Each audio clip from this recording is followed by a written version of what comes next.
Olá! Você viu? Já tem o edital publicado para o concurso da Universidade Federal da Paraíba.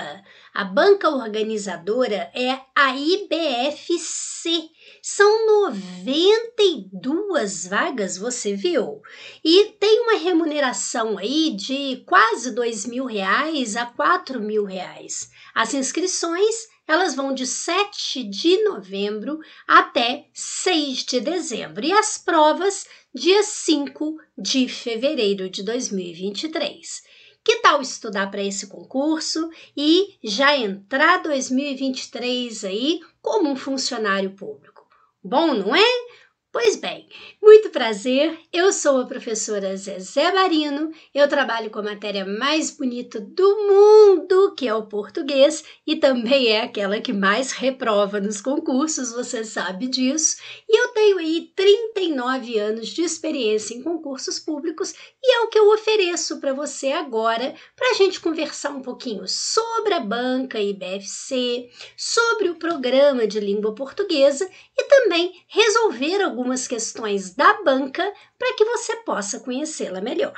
Então vamos lá. Bem, o conteúdo programático, você olha e fala assim, nossa, que coisa boa, só isso de português? Eu estudo isso aí uma semana, não é? Só que a gente tem que entender o seguinte, quando aparece aqui, ó, compreensão e interpretação de textos, não é simplesmente a leitura do texto. Quando a gente fala em compreensão, é o ato de entender o texto. Então, dependendo da pergunta, de acordo com o texto, de acordo com o autor, serão questões de compreensão e as respostas estarão escritas no texto. Mas se nós tivermos questões que digam assim, infere-se do texto, está pressuposto, está subentendido, serão questões de interpretação. E pode ser, por exemplo, que seja um pressuposto. Através de uma palavra ou de uma expressão utilizada, a gente consiga perceber aquela ideia ali perguntada, certo? Aqui aparece também a questão da tipologia textual. Se o texto é narrativo, descritivo, se é um texto expositivo, argumentativo. Você sabe na prática quando um texto é expositivo ou argumentativo, olhar para ele e observar o que faz com que ele seja expositivo ou argumentativo? Você sabe o que é um texto injuntivo? Quer aprender agora, num minuto? Texto injuntivo é o mesmo que texto instrucional.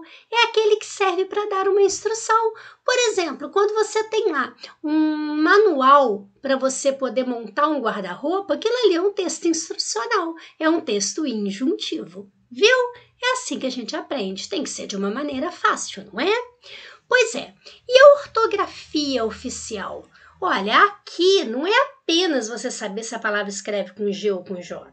Você tem que entender que aqui dentro aparecem, por exemplo, os parônimos e os homônimos, né? E isso vem associado aqui à questão da significação das palavras. Então vem lá infringir, infligir, ratificar, retificar, aquelas expressões que causam dificuldades, afim junto, afim separado. Será que o porquê junto, separado, com acento, sem acento? Tudo isso aparece aqui dentro. E atenção! Quando se diz ortografia oficial, além da acentuação gráfica, nós temos aqui também a questão do emprego do hífen. Você conhece o emprego do hífen com o novo acordo ortográfico? E a acentuação gráfica, você conhece o novo acordo ortográfico? Nós precisamos saber, porque com certeza que se coloca num programa ortografia oficial, acentuação gráfica, claro que eles vão querer o novo acordo ortográfico, não é verdade? Aí você fala assim, tá, mas até aí não é tanta coisa. Pois é, só que quando aparece aqui no item 5, emprego das classes de palavras, isso aqui é o estudo daquelas 10 classes. Então, nós temos aqui artigo, substantivo, adjetivo, numeral, pronome, verbo, advérbio, preposição, interjeição e conjunção. Mas quando você pega, por exemplo, um pronome, você precisa saber que tipo de pronome é aquele. Ah, sim, ele é um pronome pessoal. Sim, mas ele é reto, ele é oblíquo ou ele é de tratamento? E se ele é oblíquo átono ou ele é um oblíquo tônico? E se ele é um pronome oblíquo átono, por exemplo, quando que eu emprego o e quando eu emprego lhe? E quando esse ou, esse lhe fica antes do verbo, depois do verbo, no meio do verbo, que é a questão da colocação pronominal. Então você nota que um tópico muito ingênuo como esse, né, emprego das classes de palavras, isso aí se desmembra, né? Você pega verbo, por exemplo, tem lá tempos verbais, modos verbais, correlação verbal, paralelismo, tudo isso a gente tem que estudar aí dentro, certo? E aí você vai notar, salte o número 6, vamos aqui para o número 7, é a sintaxe, tanto da oração quanto do período. Então aqui dentro entra a parte da análise sintática. Sujeito, predicado, verbo transitivo direto, indireto, de ligação, se é um complemento nominal, se é uma adjunta de nominal, se é um aposto, se é um vocativo, se é predicativo. Então veja que é um assunto muito extenso, não é? E também entra a questão do período. Então a gente tem lá, por exemplo, classificação de oração. A oração é subordinada, ela é coordenada. Se ela é subordinada, que tipo de subordinada ela é? Substantiva, adjetiva, adverbial? Mas isso é impossível de aprender, não é não. Pode ser tão simples como foi você saber o que é um texto instrucional. É só a gente ir direto na sua dúvida, certo? E a partir disso, você estuda o quê? Pontuação, tá? O emprego de uma vírgula, por exemplo. Será que a vírgula ali, ela altera o sentido da frase? Aparece aqui dentro a questão da concordância, tanto verbal quanto nominal, a regência e também crase, que está diretamente associada à regência verbal e nominal. Se você for observar, nós temos uma gramática inteira aqui, mais um livro de área de compreensão, de interpretação, tipologia e significação de palavras. O conteúdo é muito grande, sim. E a banca IBFC, ela faz questões interessantes. Ela cobra realmente esse programa. Cezé, então, como a gente tem que estudar? Olha, a gente precisa focar naquele assunto, a gente precisa ali dentro trabalhar o que é essencial e não ficar perdendo tempo com coisa que a banca não pede, tá? E a gente precisa exercitar, a gente tem que conhecer a banca, tá? Isso é fundamental. Por essa razão, eu tenho meu curso de português em questões comentadas da banca IBFC. Eu passo para você as provas da banca IBFC. Você faz lá a primeira prova, corrige e em seguida você assiste a minha aula.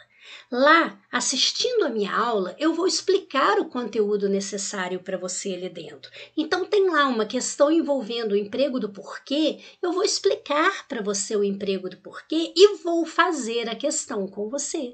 Por isso é um curso de questões comentadas. Eu farei isso com 100 questões de português da banca IBFC.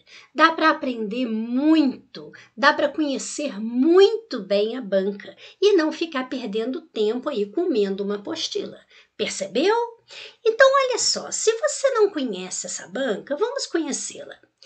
Veja que eu coloquei aqui duas questões. Uma questão aqui da banca IBFC 2022 para analista, para psicólogo. Então, uma questão extremamente recente, né, da banca IBFC e de nível superior. Veja que aqui pergunta o seguinte: o meu amigo ouvia-me calado. O termo em destaque exerce sintaticamente, ou seja, é sintaxe, é função sintática. Uma função de quê? Aí vem lá, adjunta adverbial, adjunta de nominal, predicativo do sujeito, complemento nominal. Poxa, o que é isso? Então, a primeira coisa que você faz é separar o sujeito do predicado.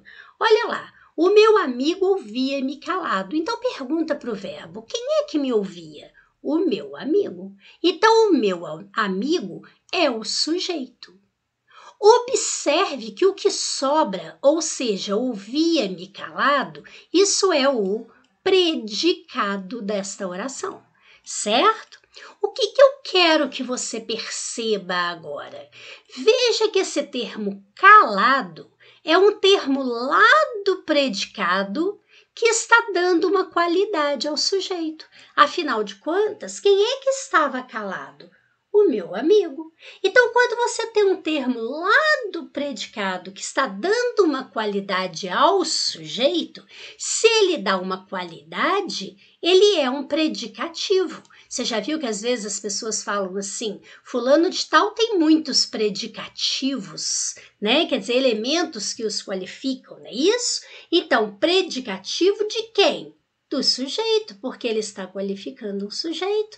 Então, quando você tem um termo do predicado que qualifica o sujeito, isso é predicativo do sujeito. E você ainda pode confirmar isso observando que eu estou dizendo o meu amigo me ouvia e estava calado. Realmente é uma qualificação para o amigo. Agora, se eu dissesse o meu amigo calado me ouvia, o termo não está mais no predicado, agora ele está no sujeito. Notou? Então ele estaria ali fazendo um outro papel de adjunto adnominal, porque estaria se referindo a amigo. Viu? Então, olha, já é uma dica muito boa que você ganhou. Se você tiver um termo lá do predicado qualificando o sujeito, predicativo do sujeito. Simples, não é? Pois bem, uma outra questão que eu coloquei aqui é essa questão número 4, que diz o seguinte: é seguro tomar remédio para dormir? Ocorrem 3 orações. Veja que essa daqui é uma prova também de 2022 para técnico em manutenção de computadores. Então, aqui diz o seguinte: há 3 orações. Como eu sei que eu tenho oração?